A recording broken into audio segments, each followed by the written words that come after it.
பக்தைக்கு 2 முறை தீர்த்தம் தந்த பரமாச்சாரியார். ஒரு சமயம் திருத்தல யாத்திரை செய்து கொண்டிருந்த மகான் இடைவழியில் கும்பகோணம் மடத்தில் தங்கியிருந்தார். அந்த சமயத்தில் வந்த ஒரு வெள்ளிக்கிழமையன்று மகானை தரிசிக்க வந்த பெண்களில் எண்ணிக்கை மிக அதிகமாக இருந்தது. அன்றைய தினம் வழக்கம் போல சந்திர மௌலீஸ்வர பூஜையை முடித்துவிட்டு பக்தர்களுக்கு தீர்த்தத்தை கொடுத்து கொண்டிருந்தார் மகா பெரியவர். மகான் கையால் மற்ற பிரசாதங்கள் வாங்குவதை காட்டிலும் தீர்த்தம் வாங்கிக் கொள்வது ரொம்பவே விசேஷம் என்பதால் பக்தர்கள் கூட்டம் கொஞ்சம் பரபரப்பாகவே இருந்தது.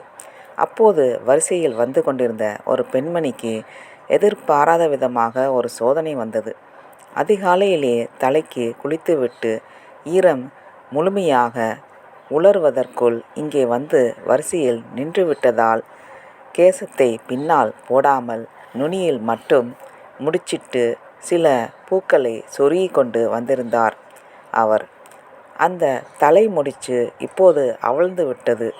பொதுவாகவே பெண்கள் தலைவிரி கோலமாக இருப்பது கூடாது என்பார்கள் பெரியவர்கள் பொது இடங்களிலேயே. அப்படி என்றால் இப்போது மகான் முன்னிலையில் இப்படி தலையை விரித்து போட்டுக்கொண்டு எப்படி செல்வது என்று தவித்தார் அந்த பெண்மணி.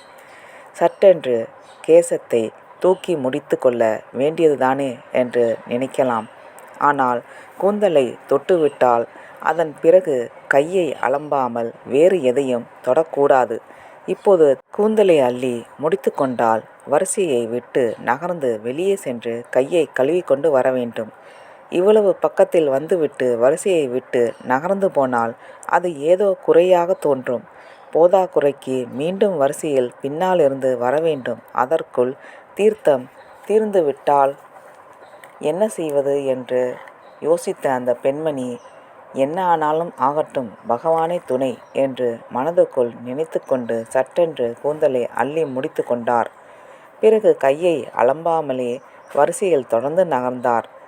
மகான் முன் சென்று நின்றவர் தீர்த்த பிரசாதத்திற்காக கையை நீட்டினார்.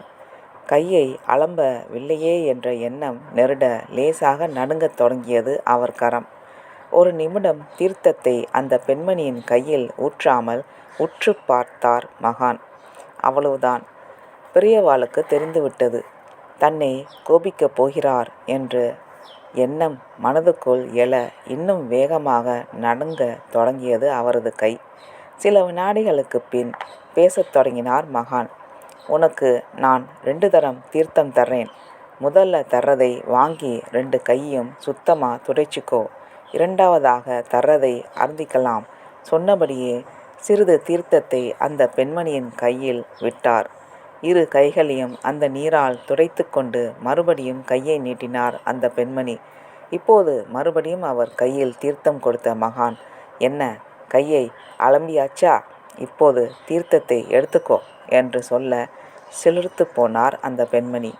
சாஸ்திரத்தை மீற முடியாமல் பரிதவித்த தன் மனவாட்டத்தை போக்கி இப்படி ஒரு அனுக்கிரகத்தை செய்த ஆச்சாரியாலை நமஸ்கரித்தார்.